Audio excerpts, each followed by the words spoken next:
All right, what is good, ladies and gentlemen, is the Mass Reviewer back again with another review. And sorry, actually, we are the Mass Ranker here today because we are doing a ranking for the How to Train Your Dragons trilogy. That's right, I finished watching all the movies and reviewed them, and so we are doing a ranking as usual. Only 3 films because this is just a trilogy. There's technically, I think, actually, there's a surprising amount of spin-offs that this franchise has. It's got like a bunch of series. It's got also like these specials and stuff, and maybe one day I'll talk about them, but for now I still haven't really figured out how to go about like the shorts and specials and stuff like that certain DreamWorks and, I don't know, probably Pixar, like just these animation studios in general, usually like the franchises themselves also have a lot of spin-offs to them, so I haven't really figured out what to do about that at this point in time, but that's a conversation for another day, because today we are ranking the films. And so let us just get started with the original How to Train Your Dragon, which I would give S tier. This was my favorite from the trilogy. I think that this is just a very solid story about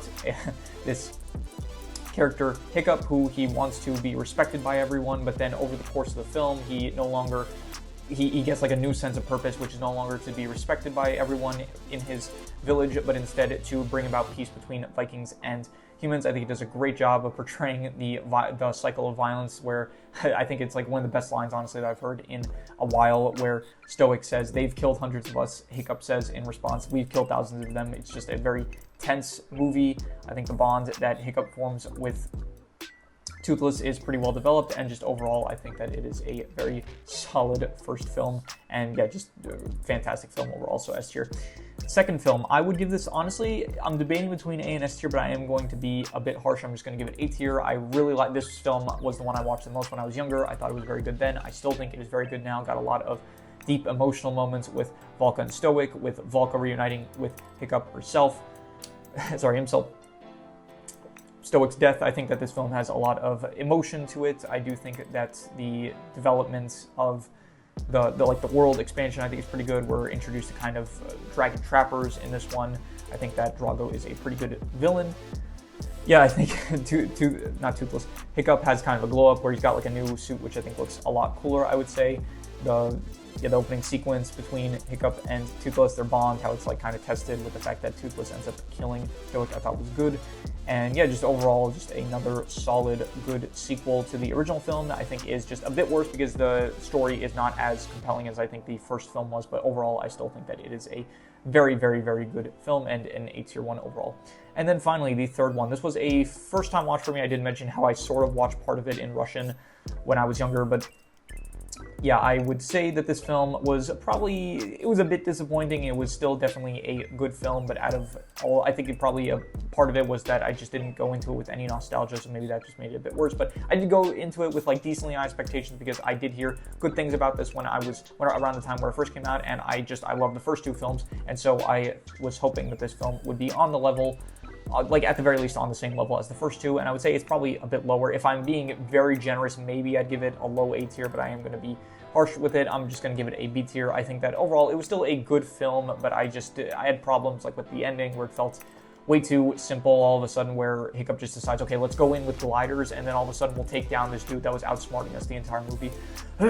So yeah, the ending didn't completely work for me. I will say the plot itself of Hiccup and the Burkians abandoning Burke to find a new world, which is the Hidden World. The Hidden World, to be honest, was a bit underwhelming. I would say it looked fine, but it felt very simple. Just like a lot of dragons in this one area, just some crystals all over the place. I didn't really care for too much. It's only in like one scene, by the way, so yeah, not really my favorite. The Light Fury introduction was fine, but I didn't really care too much for the moments between Toothless and the Light Fury. I think Grimmel was a great villain. I think he's probably better than Drago Bloodfist from the second film, and he's better than Red Death from the first film. So I did think he did a great job once again by the end of the film. It's like it does feel like he gets defeated a bit too easily.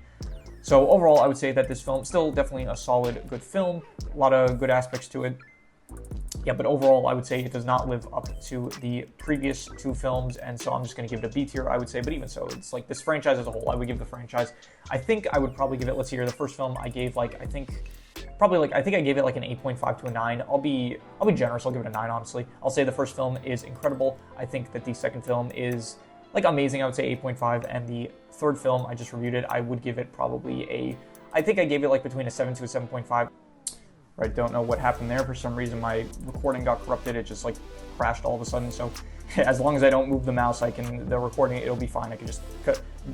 The computer recording is still ongoing, and normally that'll be an issue with editing, but the fact that we finished the ranking already, as long as I don't touch the mouse there, then I can just cut off the computer recording anyway, the editing is not going to be an issue, which it normally would be. Anyway, I was just saying how I think that, I forgot what I was saying, but overall, I was giving the franchise a ranking as a whole. I think the overall franchise, I would give probably, honestly, I would say like a 7.5 to an 8 out of 10. I thought this was a very good to a great franchise. I'm going to be generous. I'm going to give it an 8 out of 10. I think that as of the moment, out of all of the DreamWorks franchises that I reviewed, which the ones that come to mind are Shrek, Madagascar, and I think that's it. There might be another one in there, but I just don't remember. But I think that, I mean, when I say franchises, I mean more so trilogies. Like, I know that there's stuff like, I guess, the Chicken Run movies, which I think the second one, actually, I'm not sure if that was DreamWorks, but in terms of trilogy, this is my favorite one so far that I reviewed. I think the only other one that I actually have left to review is not How to Train Your Dragon, Kung Fu Panda, so maybe that one will be better, and yeah, well, we'll see when we get there. So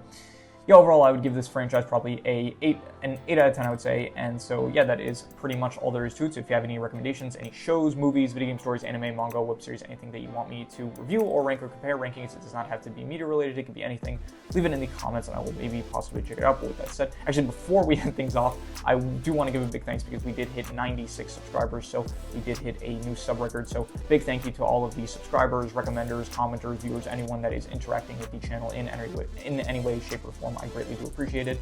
And yeah, so once again, big thank you to 96 subscribers, almost there at 100, so that is exciting. And yeah, that is pretty much all there is to it, so let's leave it at that.